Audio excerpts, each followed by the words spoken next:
Assalamualaikum warahmatullahi wabarakatuh. Sebelumnya izin memperkenalkan diri, nama saya Vanessa Nurhafifi dengan NPM 221506109. Saya dari kelas PSTA. Di sini saya akan menjelaskan tentang struktur directory di Linux.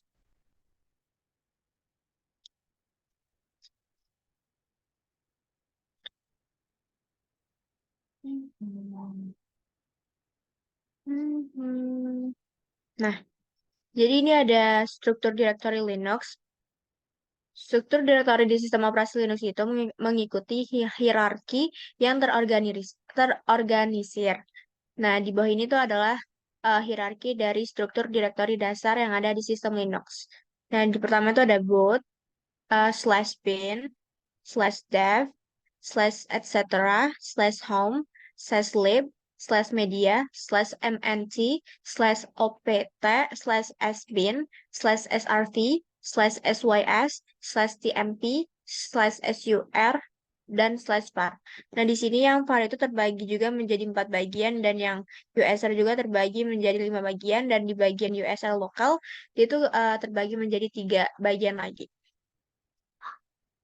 Yang pertama itu ada rootnya atau akarnya. Nah, rootnya itu direktori yang paling atas dalam sistem Linux yang merupakan titik awalnya untuk seluruh hierarki yang ada di direktori itu. Nah, selanjutnya ada slash bin atau binary.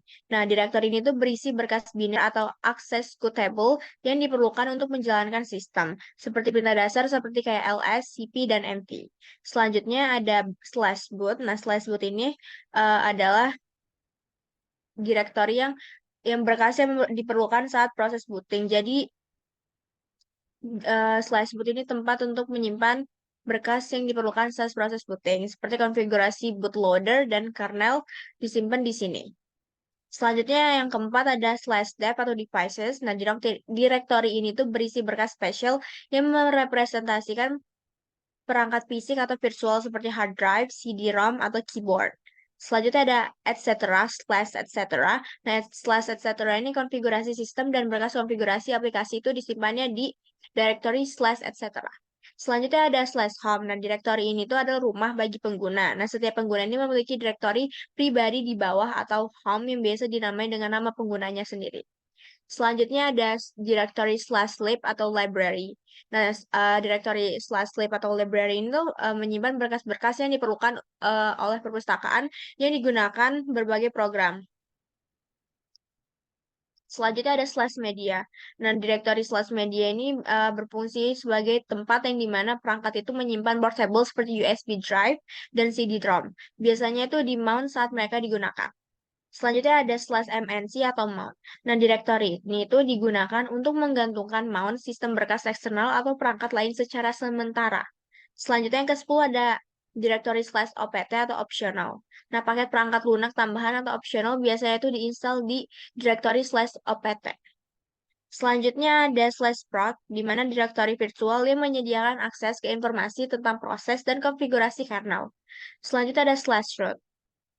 Nah, slash root ini adalah direktori rumah super user atau pengguna rootnya.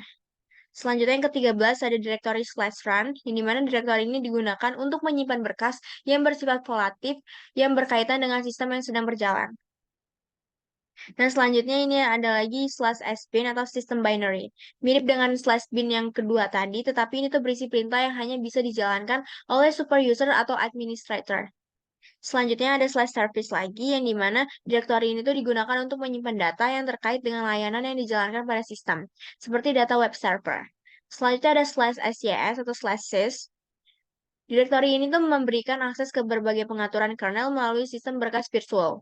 Selanjutnya yang ke-17 ada slash tmp atau temporary. Dan direktori ini tuh berguna untuk menyimpan berkas sementara dan isinya itu dapat dihapus tanpa resiko. Selanjutnya ada slash USR atau Unix System Resources, yang dimana direktori ini tuh bersifat berkas-berkas sistem seperti perpustakaan dan aplikasi yang tidak diperlukan selama booting awal. Kemudian yang ke-19 ada uh, directory slash var atau variable, yang dimana direktori ini tuh berisi data yang berubah secara dinamis seperti log system, cache, cache, sorry, dan berkas yang dihasilkan oleh aplikasi. Dan yang ke-20 ada /mnc atau mount. Nah, directory ini tuh digunakan untuk menggantungkan sistem berkas eksternal atau perangkat lain secara sementara. Yang ke-21 ada directory /opt atau optional, yang dimana directory ini tuh berfungsi untuk menyimpan paket perangkat lunak tambahan yang opsional. Dan terakhir ada directory /snap, yang dimana directory ini tuh digunakan oleh sistem manajemen paket Snap untuk menginstal dan menjalankan aplikasi dalam wadah yang terisolasi.